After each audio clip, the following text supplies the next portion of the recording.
Olá pessoal, tudo bem? Nós vamos iniciar o estudo sobre os nervos cranianos, falando sobre algumas generalidades, ou seja, dando uma visão geral sobre a organização dos nervos cranianos. E em outras ocasiões, nós vamos detalhar as funções, as relações anatômicas de cada um dos 12 nervos. Ora, e por que nós precisamos estudar os nervos cranianos?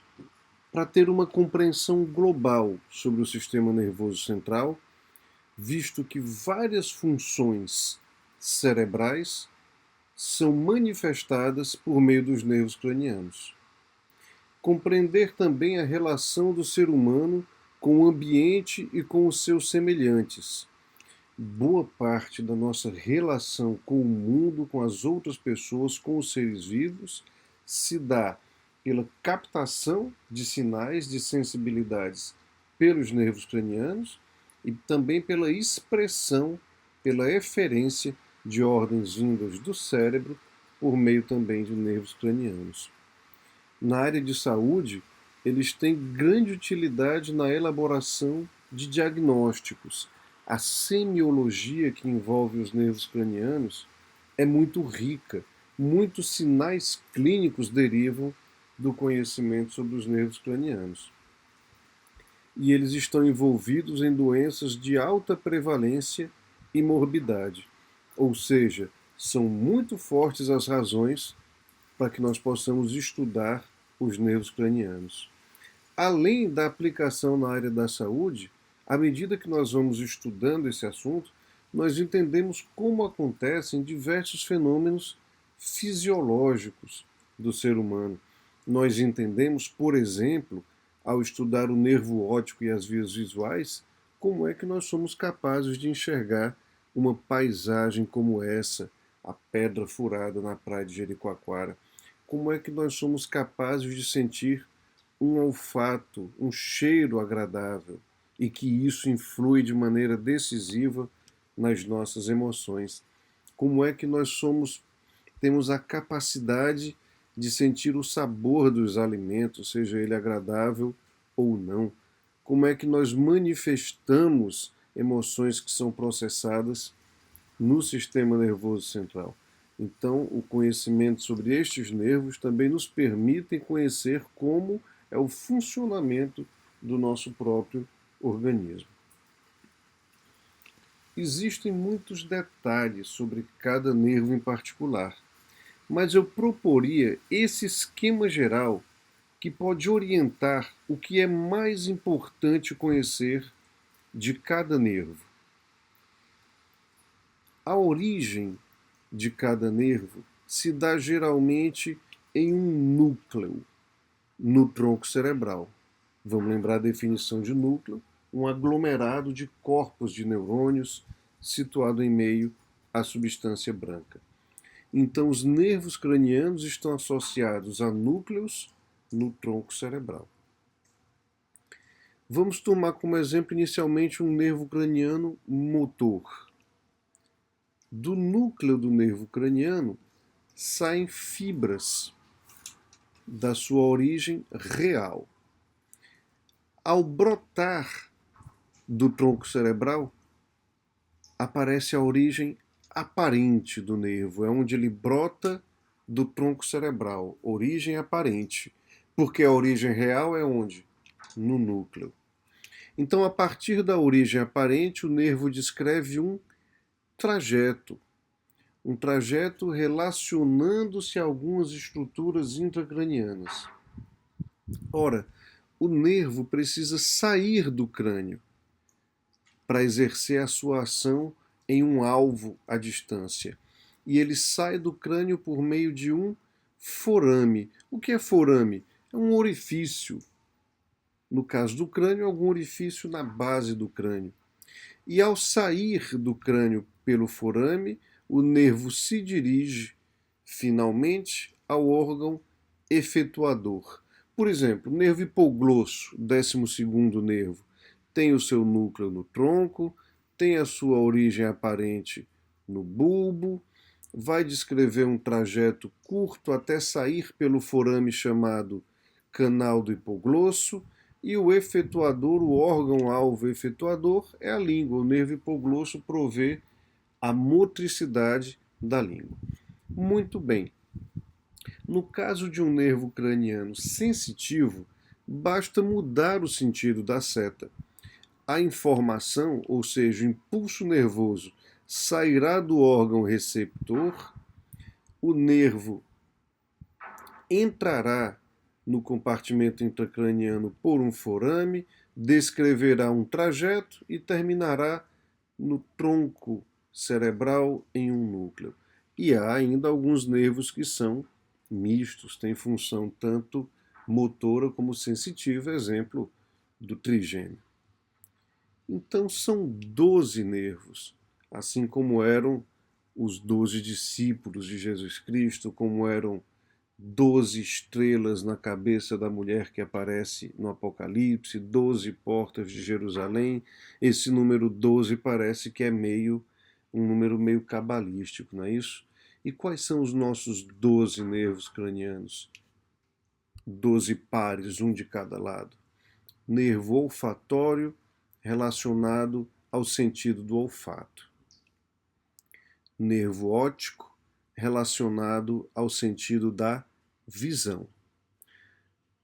Os nervos oculomotor, troclear e abducente, respectivamente terceiro, quarto e sexto, são nervos relacionados à motricidade ocular extrínseca. Isso quer dizer ao movimento do globo ocular, para que nós possamos fazer as miradas, para olhar objetos específicos em locais específicos do campo visual. O nervo oculomotor me permite olhar para cima, para baixo, na direção medial.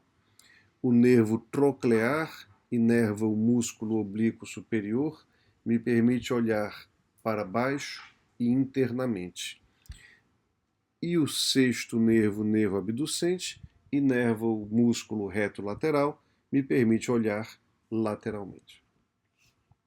O nervo trigêmeo é misto, a sua porção sensitiva é responsável pela sensibilidade da face, das meninges, das córneas, dos dentes, e a sua função motora se relaciona à musculatura mastigatória, principalmente os músculos masseter e temporal.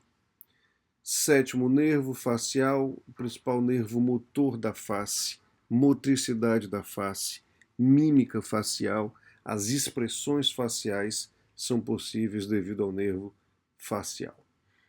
Oitavo nervo, vestíbulo coclear, é um nervo sensitivo, relacionado ao sentido da audição, na sua porção coclear, e a sensibilidade sobre a situação do corpo que permite posteriormente o controle do equilíbrio do corpo.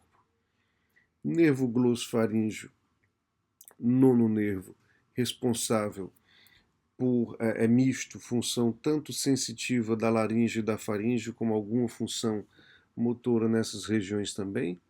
O nervo vago, importantíssimo nervo pertencente ao sistema nervoso autônomo de visão parasimpática, que provê a inervação parasimpática da maioria das vísceras do tórax e do abdômen, desde pulmões, coração, intestino, estômago. Nervo acessório, 11º, que tem uma função motora importante com relação aos nervos, aos músculos do pescoço. E o nervo hipoglosso, responsável pela motricidade da língua, a parte motora da língua. Então essas eram as funções de maneira muito resumida dos 12 nervos. Nós vamos detalhar quando passarmos por cada um deles ao longo das próximas apresentações. Só para que fique claro como é que é essa relação dos núcleos dentro do tronco cerebral com a saída dos nervos. Veja, por exemplo, aqui o núcleo do trigêmeo, há as fibras sensitivas do trigêmeo que penetram no tronco, chegando ao núcleo sensitivo principal, e fibras motoras que saem do núcleo motor do trigêmeo para a musculatura mastigatória. Perceba que nós temos 4 núcleos relacionados aos nervos cranianos na ponte, e aí eu digo que 4 nervos cranianos realizam a sua integração com o sistema nervoso central acima da ponte e 4 abaixo da ponte. Por que eu não falo 4 na ponte, 4 no mesencéfalo e 4 no bulbo? Porque há uma exceção caracterizando justamente os 2 primeiros nervos cranianos. Eu não tenho núcleo do olfatório, não tenho núcleo do nervo óptico. Existe, inclusive, isso é importante prestar atenção, uma teoria que diz que o primeiro e o segundo, o olfatório e o óptico, não são, na verdade, nervos na acepção literal da palavra. No caso do primeiro nervo, o nervo olfatório, o nervo periférico propriamente dito seriam as pequenas terminações nervosas, de 20 a 30, que ficam na mucosa da fossa nasal.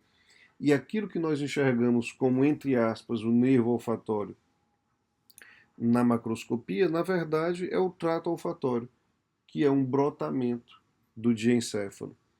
E o nervo óptico também.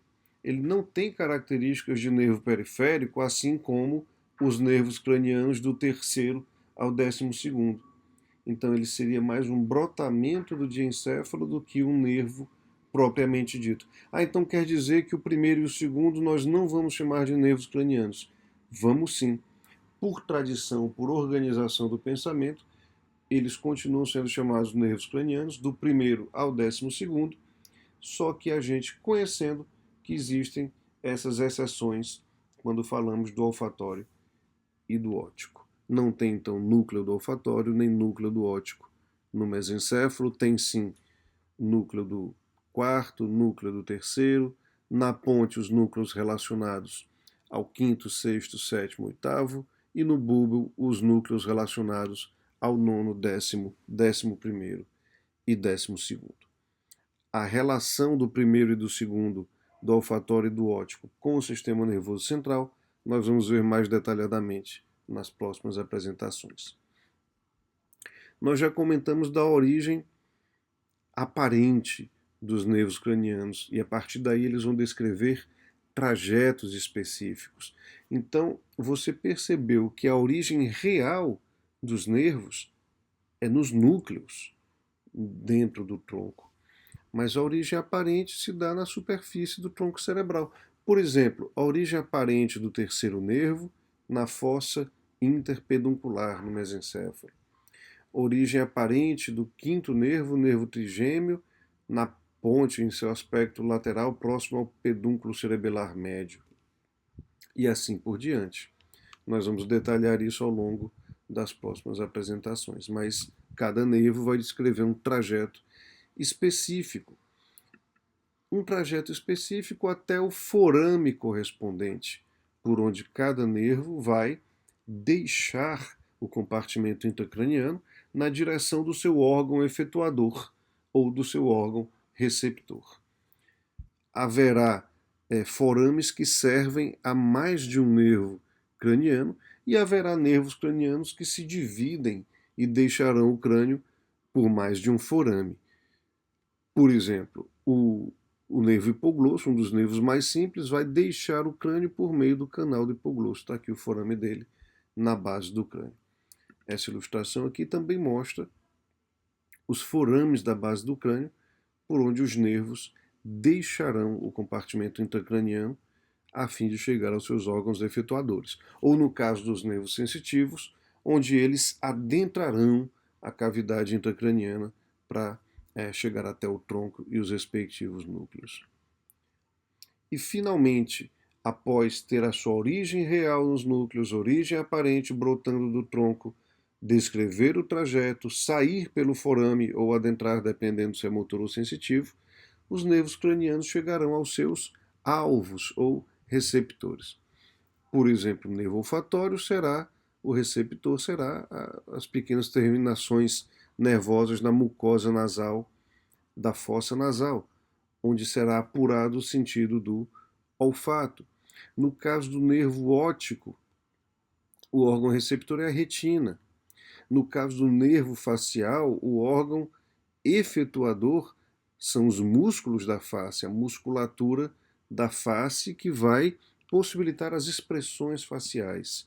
No caso do trigêmeo, a sensibilidade da face e a musculatura mastigatória, no caso da função motora. Então, cada um deles vai ter um receptor, um órgão receptor no caso da sua função sensitiva, ou um órgão efetuador no caso da sua função motora, lembrando que há nervos puramente motores, há nervos puramente sensitivos e há nervos cranianos que são mistos. Está aqui novamente a nossa listinha, que será detalhada ao longo das próximas apresentações. Essas eram então algumas generalidades sobre a neuroanatomia dos nervos cranianos. Espero que tenham aproveitado e até a próxima oportunidade.